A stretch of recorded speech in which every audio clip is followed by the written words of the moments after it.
as Donald Trump is trying to use and sometimes abuse power and to enrich or promote himself. The Kennedy Center honors were last night. He made an unusual choice to host, although a president could do that, but then went farther and said he wants to shape culture in ways that the government is directly restricted from doing. As you've probably followed, we've mentioned on our air, there's a big deal to do a merger with Netflix. There's other companies launching a hostile bid to get involved. We'll get into all that, but bottom line, big picture, those things are reviewed only in a nonpartisan way by the government for the benefit of the public interest, for consumers, to make sure there's not a monopoly or that you were charged double for Netflix. They don't usually involve politicians or the president directly interfering for their own interests. That's the context for Donald Trump discussing the potential merger of what are two of the largest media companies in our country and also with global reach, Netflix and Warner Brothers. Okay, so this is absolutely wild, and it shows Trump is completely losing control of the narrative. Defense Secretary Pete Hegseth, Trump's hand-picked Pentagon chief, just tried to crack down on press access at the Department of Defense. He's blocking traditional journalists and replacing them with MAGA influencers, like actual pro-Trump social media personalities who have zero military reporting experience, are now getting Pentagon briefings, while established reporters from major outlets are being shut out. And instead of controlling the narrative like Trump wanted, this crackdown has ignited complete chaos. The New York Times is suing Pentagon insiders are leaking more than ever, and the whole scheme is backfiring in Trump's face. This video is in paid partnership with Kalshi. Before we get deeper into today's Trump topic, I want to show you something that ties directly into it. My partner Kalshi is the largest legal prediction market in the US, and it lets you trade on real-world events. These are real money markets where you're trading against other people, like a stock market for events. Everything on Kalshi is a simple yes or no contract. If a contract is trading at 45 cents, that means the market thinks there's about a 45% chance of that outcome happening. If it resolves yes, it pays out $1 per contract, so entering at 45 cents more than doubles your money if you're correct. Since today's video is about Trump, I literally checked the Trump-related markets on Kalshi before filming just to see what people are trading on right now. You can build a position, scale in and out, and even earn interest on long-term trades before the market resolves. Kalshi is available in all 50 states, has over 1 million users, and has facilitated billions in trades. If you want to try it, Kalshi is giving you $20 when you trade $100. You can go to my partner link, https://kalshi.com/playersunlimited, and use code playersunlimited when you sign up. Thanks to my partner Kalshi, and now back to the video. That's got to go through a process, and we'll see what happens. Netflix is a great company, and they have a very big market share. And when they have Warner Brothers, that share goes up a lot. So I don't know. That's going to be for some economists to tell, and I'll be involved in that decision too. But it is a big market share. There's no question about it. It could be a problem. Fact check, true. It is a big market share, and that is a legitimate thing for the government to test. That's why we have a whole antitrust division of the DOJ. But legal check, false. It's not for Donald Trump to be personally involved. Indeed, we have the independence there at the DOJ, just like you have it in other economic areas or interest rates, because for many, many years, it has been settled precedent and better practice for us, the public, to not have politicians putting their thumb on the scale. If you go back far enough, this was an issue in the first Trump term when he was seen as and widely criticized for interfering in a Warner merger involving AT&T. So some of the same players, but different now, different companies involved. And then they were denying it. Then, in first term version of Trump, most people around him said he's not doing this because he's concerned or against CNN or personal reasons. They denied it. Now, Trump all but... Let me break down what's happening, because this is a masterclass in how not to handle the media. Pete Hegseth became defense secretary and immediately decided that traditional Pentagon reporters are the enemy. He thinks they're biased against Trump. He thinks they write negative stories to undermine the administration. So his solution was to just cut them out, block their access, stop giving them briefings, and replace them with MAGA influencers who will write positive stories no matter what. That was the plan. create a compliant pro-Trump press corps at the Pentagon. And Hegseth is actually implementing this. This week, he hosted multiple mega media influencers at the Pentagon for briefings. CNN reviewed the schedules and confirmed it. These are people with no military reporting background, no expertise in defense policy, no track record of serious journalism, but they're pro-Trump. They post supportive content on social media. So Hegseth is giving them access while shutting out reporters from the New York Times, the Washington Post, CNN outlets that actually cover the Pentagon professionally. But here's where it gets beautiful. The New York Times isn't taking this lying down. On December 4th, they filed a lawsuit against Hegseth. The lawsuit claims his policy hinders independent journalism, that he's trying to replace legitimate reporters with compliant pro-Trump content creators, and that this violates the First Amendment and undermines the public's right to know what's happening at the Department of Defense. So now Trump's Pentagon is being sued by one of the most powerful news organizations in the country. That's not controlling the narrative. That's creating a legal and PR disaster. And it gets better, because even though Hegseth is blocking traditional reporters, Pentagon insiders are leaking like crazy. There have been major stories about unlawful boat strike drug operations, about military actions that might violate the law, about scandals and misconduct. And all of this is getting leaked to outlets like the Washington Post. Despite Hegseth's crackdown on press access, the leaks are actually increasing, because Pentagon officials are horrified by what Hegseth is doing. They're seeing incompetence and illegality, and they're leaking to the press to expose it. So Hegseth's crackdown is having the opposite effect of what Trump wanted. Instead of controlling the story, Trump is losing control. The Pentagon is in chaos. Major outlets are publishing damaging leaks. The New York Times is suing. And the whole world can see that Trump's defense secretary is trying to create state media at the Pentagon and failing miserably. This is authoritarian tactics meeting American institutions, and the institutions are pushing back hard. And this connects to Trump's broader war on the media, because Trump has been threatening press freedom since his first term. He's called journalists enemies of the people. He's threatened to revoke broadcast licenses. He's sued news organizations. And now in his second term, he's trying to formalize that attack by actually restructuring Pentagon press access to favor loyalists over professionals. But it's not working. The media is fighting back. Courts are getting involved, and leakers inside government are making sure the truth gets out. Now Trump's allies are trying to create what they call consequence culture. That's the idea that media outlets and journalists who criticize Trump should face consequences. The FCC chairman, a Trump appointee, warned ABC over Jimmy Kimmel's comments about Trump. That's a government official threatening a broadcaster for political speech. It's exactly the kind of thing that happens in authoritarian countries. Use government power to intimidate media into compliance. But in America, there's pushback, there are lawsuits, there's institutional resistance, and Trump can't just steamroll his way to controlling all media coverage. So we're watching Trump try to crack down on press freedom, and it's creating chaos. His defense secretary is blocking legitimate reporters and bringing in MAGA influencers. The New York Times is suing. Pentagon insiders are leaking more than ever, and Trump looks like he's losing control of his own narrative, because you can't control information in an open society just by blocking some reporters and promoting friendly ones. The truth finds a way out. Journalists find sources, whistleblowers leak, and courts protect press freedom. Over the next 20 minutes, we're going to break down exactly what Hegseth is doing at the Pentagon and why it's backfiring. We're going to look at the New York Times lawsuit and what it means for press freedom. We're going to talk about the leaks that are happening despite the crackdown. And we're going to figure out what it means when Trump's authoritarian impulses run into American institutions that fight back, because this is a huge story about democracy and accountability. Let's get into it. Alright, so let's dig into the specifics of what Pete Hegseth is actually doing at the Pentagon and why it's causing such a massive backlash. Because this isn't just about giving some influencers access. This is a systematic attempt to replace professional Pentagon journalism with pro-Trump propaganda, and it's blowing up in spectacular fashion. So let's start with who Pete Hegseth is and why Trump picked him. Hegseth was a Fox News host. He has military experience. He served in the National Guard, but he has zero experience running a massive organization like the Department of Defense. What he does have is total loyalty to Trump. He's been a Trump cheerleader on Fox for years. He defends everything Trump does. He attacks Trump's enemies, and Trump values that loyalty above competence or experience. So Trump made him defense secretary.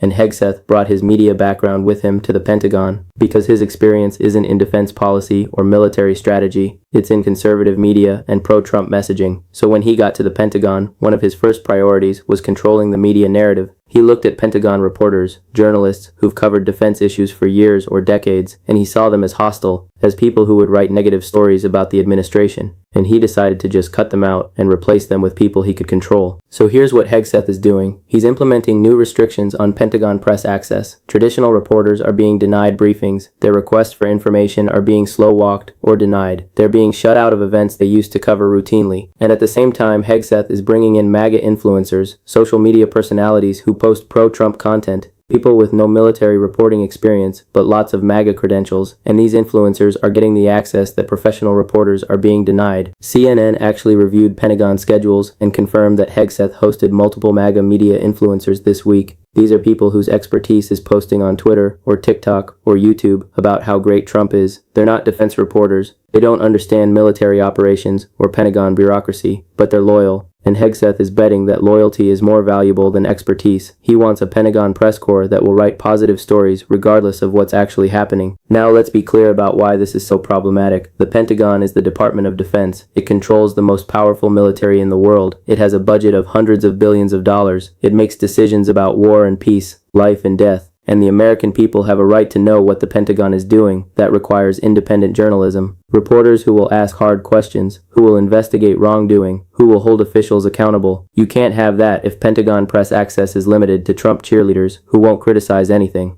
And this is a threat to national security too, because when you shut out independent reporters and only allow access to loyalists, you create an information bubble. Officials stop hearing criticism, problems don't get exposed, mistakes don't get caught, and bad policies continue because nobody with access is willing to challenge them. That's how organizations become dysfunctional. And it's incredibly dangerous when the organization is the US military, but Hegseth apparently doesn't care about any of that. He cares about controlling the narrative, about making sure only positive stories about the Trump administration get told, and he's willing to undermine press freedom and Pentagon transparency to achieve that. But it's not working, because journalists and institutions are fighting back. The New York Times lawsuit is the clearest example. On December 4th, the Times filed suit against Hegseth, claiming his policy hinders independent journalism. The lawsuit argues that Hegseth is violating the First Amendment by discriminating against professional reporters in favor of compliant pro-Trump content creators. And the Times is asking the court to force the Pentagon to restore normal press access. This is one of the most prestigious news organizations in the world, taking the defense secretary to court. That's a huge deal. And the Times has a strong case, because the First Amendment protects press freedom, and while the government doesn't have to give every reporter access to everything, there are limits on how they can discriminate. If Hegseth is blocking reporters because they write critical stories while giving access to influencers because they write favorable stories, that's viewpoint discrimination, and courts have ruled that's unconstitutional. So the Times might actually win this lawsuit, and if they do, it would force Hegseth to reverse his policy and restore access to traditional reporters.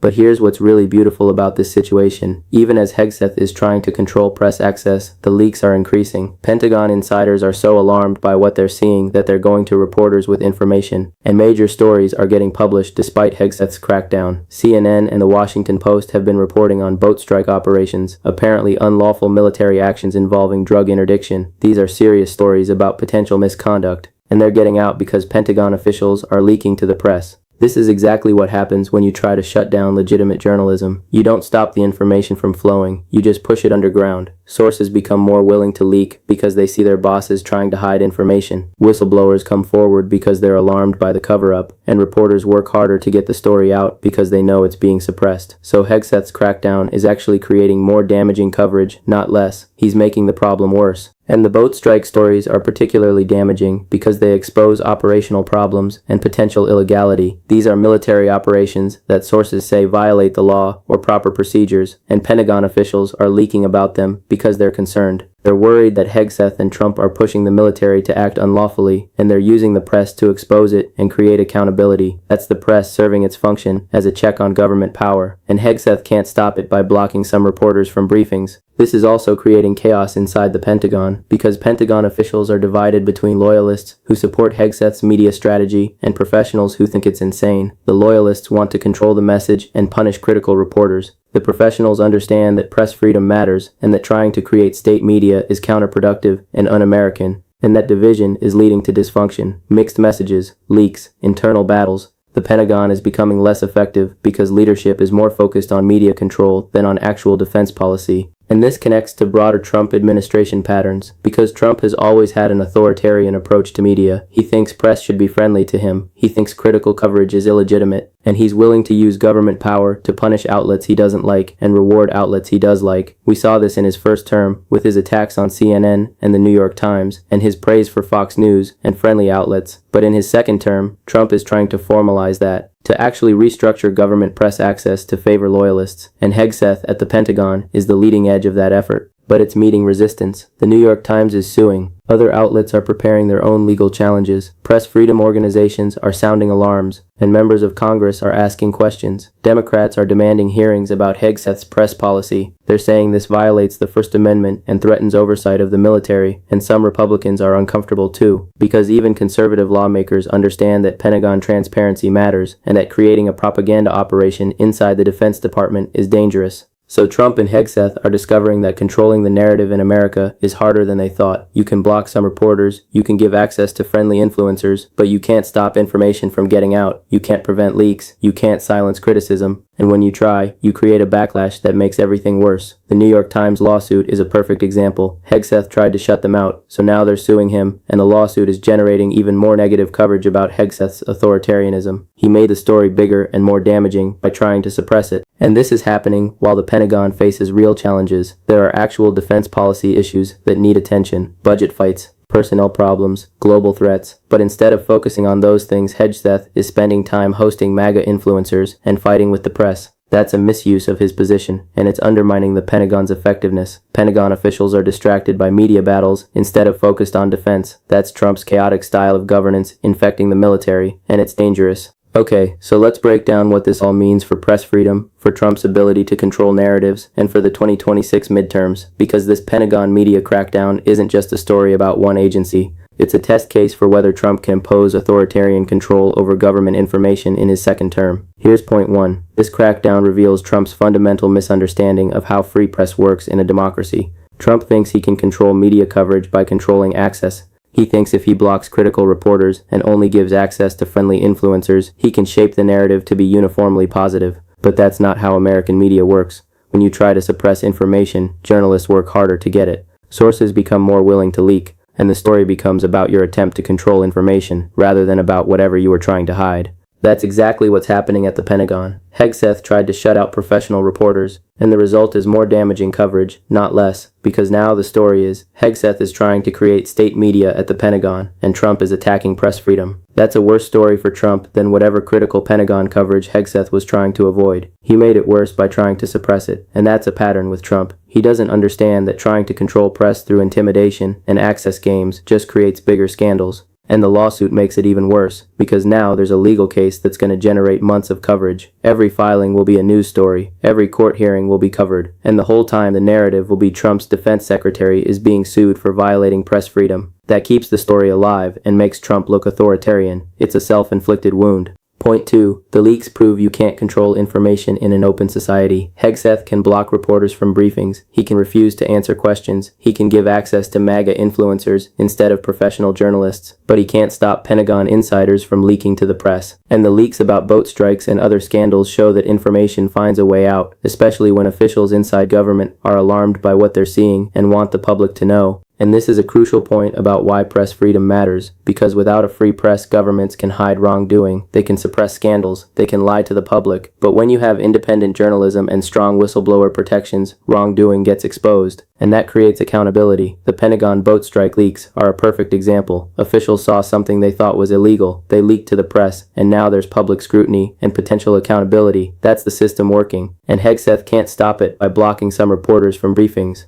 The lesson here is that institutional resistance matters. Trump can appoint loyalists like Hegseth, but he can't control everyone in the bureaucracy. Career officials who care about their institutions will resist. They'll leak. They'll blow whistles. They'll find ways to get information to the public, and that limits how much damage Trump can do. It's not a perfect check, but it's something, and we're seeing it play out at the Pentagon right now. Point 3. This creates political problems for Trump and Republicans heading into 2026. Because swing voters and independents care about press freedom and democratic norms. They don't want authoritarian government. They don't want state-controlled media. And when they see Trump's defense secretary trying to replace professional reporters with MAGA influencers, they're going to be concerned. That looks like something that happens in authoritarian countries, not in America, and it reinforces the narrative that Trump is a threat to democracy. Democrats are absolutely going to use this in 2026 campaigns. They're going to say Trump is attacking press freedom, his defense secretary is creating propaganda operations inside government, he's trying to control information and silence critics, and they're going to point to the New York Times lawsuit as proof. That's a powerful message, especially combined with Trump's other authoritarian moves, and it could sway persuadable voters who are uncomfortable with Trump's approach to media and institutions. Republicans are going to have a hard time defending this, because what's the defense? We're replacing professional Pentagon reporters with MAGA influencers because we think loyalty is more important than expertise. That's not a winning message. Even Republican voters who support Trump generally understand that press freedom matters. They might not like CNN or the New York Times, but they don't want government controlling what media can report. So Republicans defending Hegseth's policy are going to look like they're supporting authoritarianism, and that could hurt them politically. And this could affect military families and veterans too, because people who care about the military understand that Pentagon transparency and accountability matter. They want oversight of defense spending. They want scrutiny of military operations. They want to make sure the military is being run properly, and Hegseth's attempt to replace professional reporters with propagandists undermines all of that. So even Trump's base might have concerns about this policy. Not everyone is going to be happy about state media at the Pentagon. Now let's talk about the precedent this sets, if Hegseth gets away with it. Because if Trump can restructure Pentagon press access to favor loyalists, other agencies will follow. You'll see the same thing at the State Department, at the Justice Department, at every agency where Trump wants to control the narrative. Professional reporters will be shut out, access will be limited to friendly influencers, and government information will be filtered through pro-Trump media. That's how you get state media.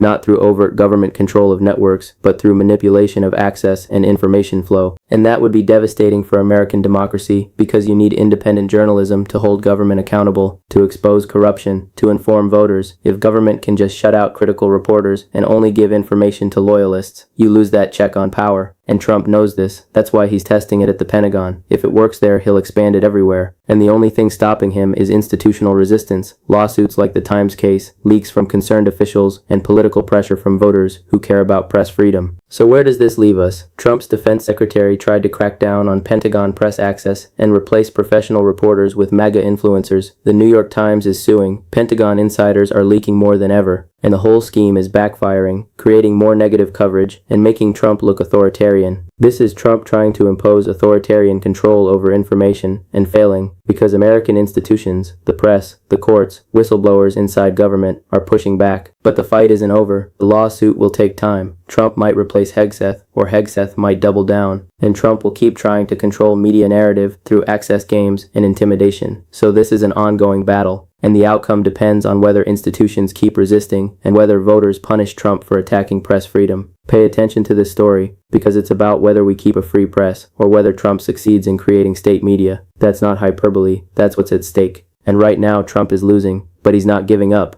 Neither should we.